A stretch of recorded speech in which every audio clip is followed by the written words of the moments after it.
Hi friends, Aadhi's cooking വേൾഡിലേക്ക് എല്ലാവർക്കും സ്വാഗതം. ഇന്ന് നമ്മളൊരു നാടൻ റെസിപ്പിയാണ് ഉണ്ടാക്കാൻ പോകുന്നത്. ഓമയ്ക്ക തോരനാണ് ഉണ്ടാക്കാൻ പോകുന്നത്. അതിന് ഞാനൊരു ചെറിയ ഓമയ്ക്ക എടുത്ത് ചെറുതായിട്ട് അരിഞ്ഞു വെച്ചിട്ടുണ്ട്. നിങ്ങൾക്ക് ഗ്രേറ്റ് ചെയ്തോ അല്ലെങ്കിൽ വലുതായിട്ട് വേണം, എങ്ങനെ വേണമെങ്കിലും അരിയാം. ഞാൻ കുഞ്ഞു കുഞ്ഞായിട്ട് അരിഞ്ഞു വെച്ചേക്കുകയാണ്.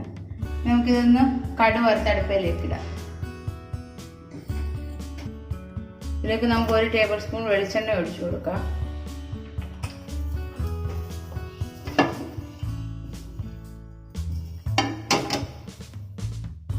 വെളിച്ചെണ്ണ ചൂടാകുമ്പോഴത്തേക്ക് അതിലേക്ക് കടുക് ഇട്ട് കൊടുക്കാം.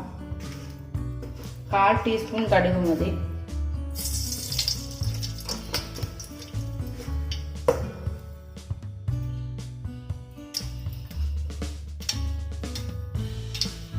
കടുക് പൊട്ടിയിട്ടുണ്ട്. ഇതിലേക്ക് ഒരു കുഞ്ഞു കഷ്ണം സവാള അരിഞ്ഞ് ചേർത്ത് കൊടുക്കാം. 2 വറ്റൽമുളക് കൂടെ ചേർത്ത് കൊടുക്കാം. നിങ്ങളുടെ കയ്യിൽ കരിയാപ്പില ഉണ്ടെങ്കിൽ ഈ സമയം കരിയാപ്പിലയും കൂടെ ചേർത്ത് കൊടുക്കണം.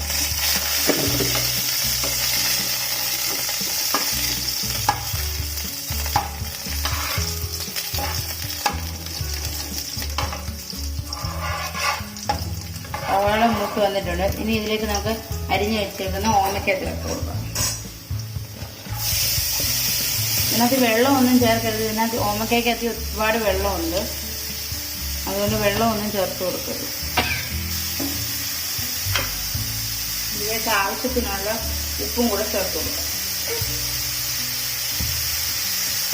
ശേഷം നന്നായി ഒന്ന് മിക്സ് ചെയ്ത് കഴിഞ്ഞിട്ട് ചെറിയ തീയിലൊന്ന് അടച്ചു വെക്കണം. ഒന്ന് വേകാൻ വേണ്ടിയാണ്.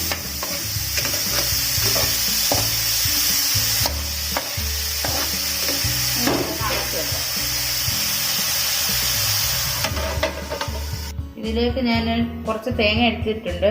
അതായത് എൻ്റെ കൈക്ക് 3 കൈപ്പിടി, ഒരു അരമുറി തേങ്ങ, ചെറിയൊരു അരമുറി തേങ്ങ, അതും ഒരു ചെറിയ വെളുത്തുള്ളി അതുകൊണ്ട് ഒരു 10 എണ്ണം എടുത്തിട്ടുണ്ട്. 2ആയിട്ട് കീറിയതാണ്. അതും കൂടെ ഇടാം. ഇതിലേക്ക് എരിവിനനുസരിച്ച് പച്ചമുളക് ഇട്ട് കൊടുക്കാം. ഞാൻ നല്ല എരിവുള്ളതുകൊണ്ട് ഒരു വലുതും ഒരു ചെറുതുമാണ് ഇട്ട് കൊടുക്കുന്നത്. ഇതിലേക്ക് നമുക്ക് 1/4 ടീസ്പൂൺ ജീരകം എടുത്ത് വെച്ചിട്ടുണ്ട്, അതുകൂടെ ചേർക്കാം. അതിന് പുറത്ത് ഇതിലേക്ക് നമുക്ക് 1/4 ടീസ്പൂൺ മഞ്ഞൾപ്പൊടിയും കൂടെ ചേർത്ത് നല്ലതുപോലെ ഒന്ന് ചതച്ചെടുക്കാം. ഓമയ്ക്ക വേകുന്ന സമയം കൊണ്ട് ചതച്ചെടുക്കണം. ഇത് അതിനകത്തേക്ക് ഇട്ട് ഇളക്കി എടുക്കാനുള്ളതാണ്. ഒന്ന് അരഞ്ഞു പോരുന്ന പോലെ ചതച്ചെടുക്കുക.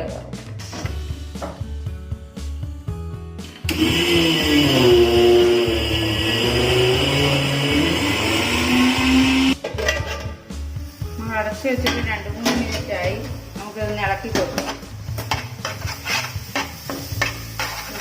ഇതിൽ നിന്ന് വെള്ളമൊക്കെ ഇറങ്ങി തുടങ്ങിയിട്ടുണ്ട്. ഇനി ഇതിലേക്ക് നമുക്ക് ചതച്ച് വെച്ചേക്കുന്ന തേങ്ങയുടെ കൂട്ടിട്ട് കൊടുക്കാം.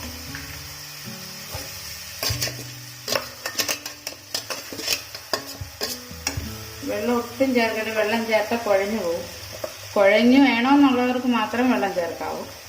ഇതിൻ്റെ കൂടെ നിങ്ങൾക്ക് തൊമര വേവിച്ച് ഇട്ടും വേണേലും ഉണ്ടാക്കാം. കുറച്ച് തൊമര എടുത്ത് വേവിച്ച് ഈ സമയത്ത് മിക്സ് ചെയ്ത് കൊടുത്താൽ മതി. അതും നല്ല ടേസ്റ്റാണ്. നമ്മൾ അരപ്പിട്ട് നല്ലപോലെ ഒന്ന് മിക്സ് ചെയ്തെടുത്തിട്ടുണ്ട്. ഇനി ഇത് അടച്ചു വെച്ച് ചെറു തീയിൽ 2-3 മിനിറ്റ് വേവിക്കണം. ഇത് വെള്ളം എല്ലാം പറ്റിക്കണം, എന്നാലേ ഇത് ടേസ്റ്റ് കൂടി വരുത്തുള്ളൂ. 2-3 മിനിറ്റ് കഴിഞ്ഞിട്ടുണ്ട്. ഇനി ഇങ്ങനെ തുറന്ന് വെച്ച് ഒന്ന് ഇളക്കി വെക്കണം. ഇത് വെള്ളമയം എല്ലാം പറ്റണം. ഈ പാത്രം ഇതിന് നല്ല ടേസ്റ്റ് വരുത്തുള്ളൂ.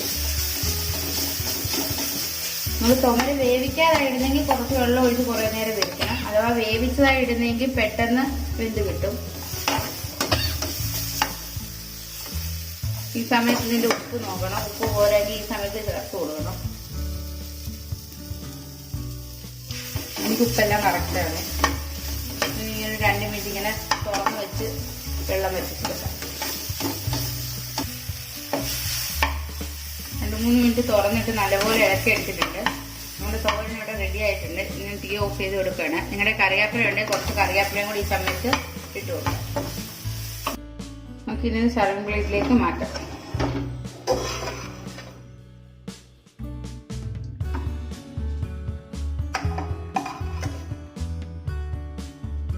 നമ്മുടെ സ്വാദിഷ്ടമായ ഓമയ്ക്ക തോരൻ ഇവിടെ റെഡി ആയിരിക്കുകയാണ്.